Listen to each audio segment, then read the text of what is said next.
मित्रों नमस्कार। आजकल एक प्रेम कहानी बहुत चर्चित है। पाकिस्तान की एक सीमा हैदर, वो नेपाल के रास्ते भारत आ गई है और दिल्ली से सटे नोएडा में अपने चाहने वाले यानी अपने आशिक के पास पहुंच गई है। और जब वो शादी करना चाहते थे दोनों, तो वकील ने पुलिस को बताया कि भाई लड़की तो पाकिस्तानी है। उसके बाद ये मामला पूरा चर्चा में आया और अंतर्राष्ट्रीय स्तर पर इस प्रेम कहानी की जो चर्चा है वो देश विदेश की मीडिया में हो रही है।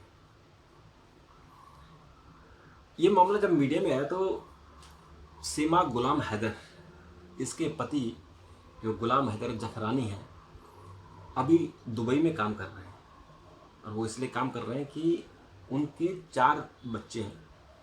सीमा हैदर से 4 बच्चे हैं और उससे पहले वाली पत्नी से उनके 2 बच्चे हैं, यानी 6 बच्चों का उनको लालन पालन करना है। क्योंकि वो पाकिस्तान में ऑटो रिक्शा चलाते थे, इतनी इनकम नहीं होती, तो दुबई चले गए और वहाँ स्वाभाविक तौर पर इनकम ज़्यादा है। तो इस बीच ये पबजी खेलते हुए, ऐसा हमने में और भी हमारे हिंदुस्तान में भी बहुत सारे किस्से हमने ऐसे सुने। और ये ऐसा किस्सा नहीं है, और भी बहुत सारे किस्से हुए कि हमारे जो हिंदुस्तानी लड़के हैं उन्होंने पबजी के माध्यम से विदेशी लड़कियों से संपर्क किया, उनको उनसे प्रेम कहानी, ऑनलाइन प्रेम यानी उनसे कहानी रची। और उसके बाद फिर इस तरह की कहानियाँ हमने कई बार सुनी है कि इस तरह की कहानियाँ आई है।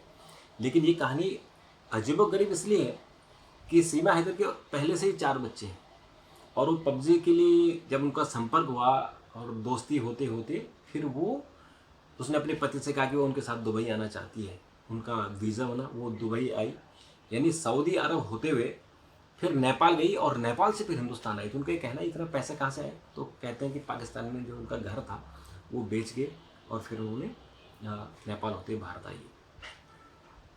प्रेम कहानी है, लेकिन इस प्रेम कहानी में थोड़ा सा डाउट है। डाउट इसलिए है कि वो 4 बच्चों के साथ हिंदुस्तान आई है। हिंदुस्तान में अगर उसकी शादी होती है तो उसको हिंदुस्तानी नागरिकता मिल जाएगी। लेकिन जो उसके 4 बच्चे हैं उनका क्या होगा? उनको तो हिंदुस्तानी नागरिकता नहीं मिल सकती क्योंकि वो हिंदुस्तान में पैदा नहीं हुए हैं। और उनको हिंदुस्तान की नागरिकता मिलेगी जब वो 5 साल कंटिन्यू भारत में रहेंगे। ऐसा हमारा सिस्टम है। ऐसे भारत सरकार ने कई पाकिस्तानियों को नागरिकता दी है। लेकिन अब चूंकि ये इलीगल एंट्रेंस है, यानी भारत में उसका आना गैर कानूनी, बिना वीज़ा के आई है। तो वीज़ा उसको मिला था सऊदी अरब का, लेकिन वो नेपाल के रास्ते आई है। तो एक पबजी खेलने वाली को, पबजी नहीं, एक साधारण सी महिला को इतना रास्ता किसने बताया कि वो पहले दुबई जाए और वहाँ से फिर वो नेपाल के रास्ते फिर भारत में एंट्री करे? ये रास्ता किसने बताया? इसलिए डाउट इसमें होता है, क्या वो आईएसआई के एजेंट है?